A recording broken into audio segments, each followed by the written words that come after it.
Bueno, Aurélien Antoine es originario del Périgord, que es una región cercana a Bordeaux, en Francia, ¿ya? Y se inscribe él dentro de una pequeña nobleza campesina, pequeña nobleza local. Y habría tenido una infancia, digamos, muy cercana a sus abuelos, habría crecido en torno a estas historias de la colonización francesa en Argelia, y con una infancia bastante melancólica y cercana a los libros. Se sostiene por varios autores de que era muy asiduo lector de estos libros de los enciclopedistas, digamos. Entonces tenía un conocimiento y un bagaje cultural, a pesar de no haber salido jamás de Dordoña, bastante superior en relación a la media de los jóvenes de la época. Aurélien Antoine se transforma en abogado o en asistente judicial. Y eso, claro, lo hace tener alguna determinada aspiración política, o más que aspiración, alguna ínfula política, podríamos llamar algo así.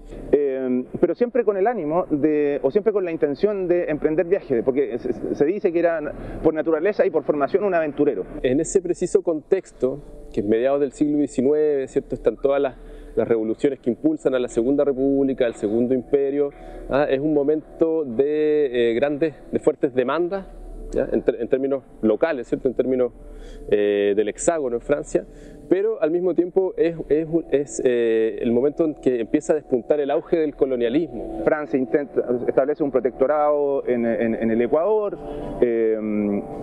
invade México, instala un emperador, los ingleses por su parte se reparten África, están las historias de cómo llegan al lago Tanganica, cómo llegan a las cataratas de la Reina Victoria, en fin. Entonces hay un espíritu de época. Y en ese espíritu de época se encuentra, digamos, empapado en Aurélien Antoine.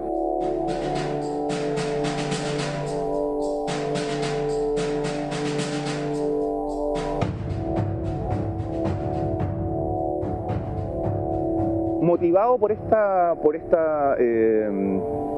este espíritu aventurero, Aurélien Antoine decide embarcarse hacia el sur de Chile, digamos. El itinerario de Aurélien Antoine es Coquimbo, después está entre Valparaíso y Santiago, y después ya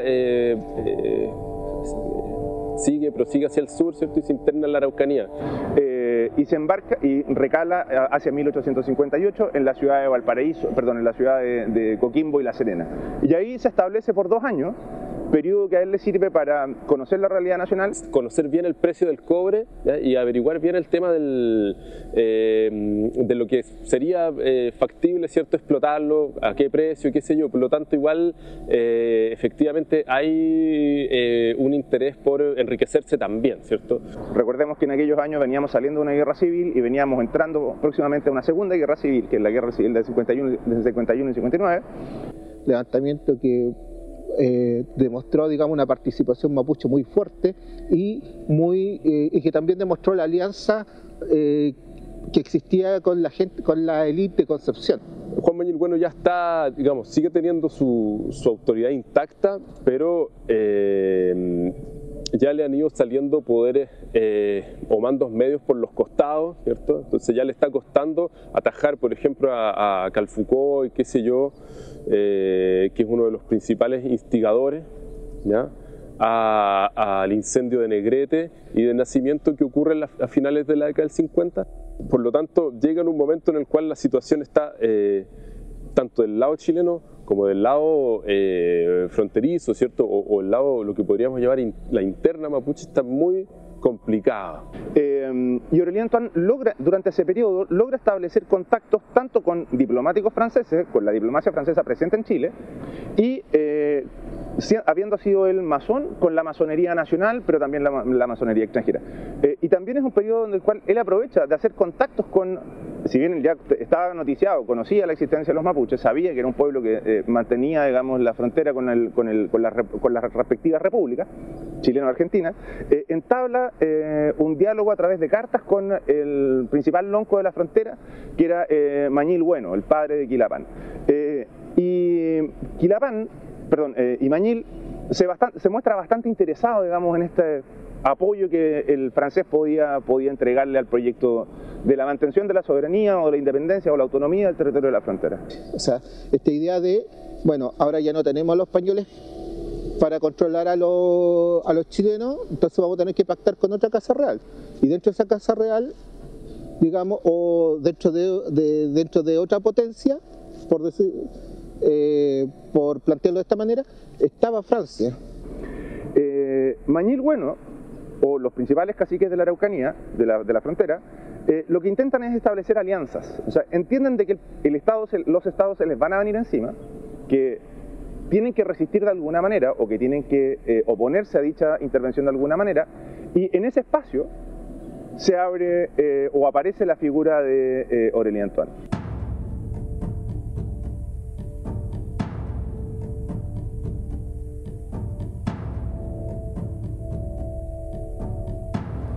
Aurélien Antoine lo que hace desde el minuto en que sale de la ciudad de Coquimbo y La Serena, se radica en Valdivia por un tiempo, y luego de Valdivia ingresa vía caballo hacia el corazón de la frontera, que estaba centrado en el sector de Adencul, Victoria, Perquenco, un triángulo, para entrevistarse con Mañil Bueno.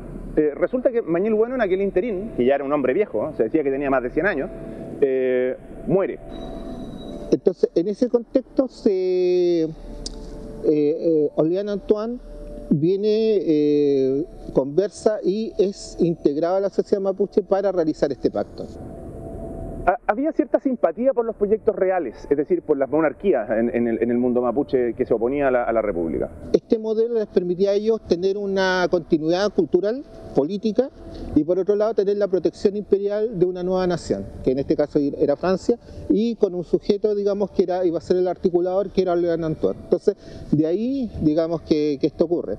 Aurélien Antoine tiene la virtud, no sé si él o los caciques que lo apoyan, de aunar prácticamente a todos los caciques de la Araucanía, e incluso de las Pampas. Aurélien dicta una constitución, nombra ministros, o sea, separa los poderes del Estado, establece una capital, que es la actual Perquenco, un senado designado, asambleas de parlamentarios. Su constitución está hecha a imagen y semejanza de la constitución francesa.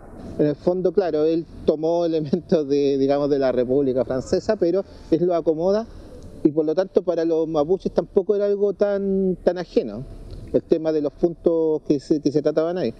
Ahora, obviamente había una capacidad, digamos, de poder el día de mañana agenciar muchos de esos puntos, pero lo central era que daba también un documento que reforzaba esos pactos.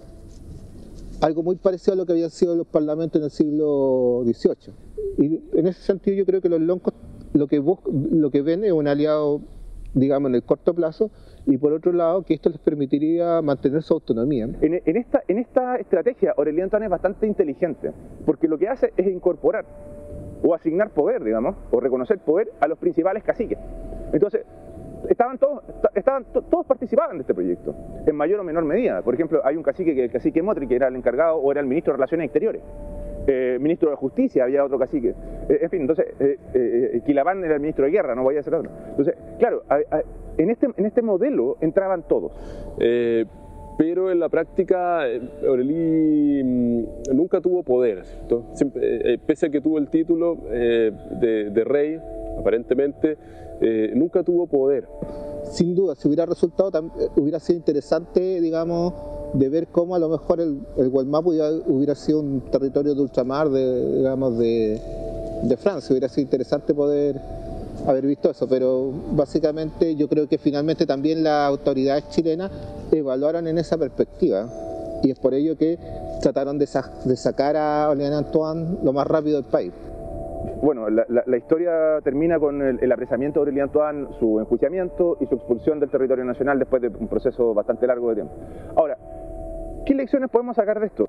Podemos ver que a lo mejor sus logros no fueron tantos, en el sentido, digamos, de que no lograron estructurar esto como podría haber sido un reinado, pero sí llama la atención la voluntad de los loncos, y eso es lo que uno podría potenciar a futuro. Nos deja nuevamente la visión o la convicción de que dentro del mundo mapuche no existe una sola postura. No existe una sola postura. Y eso es una constante histórica.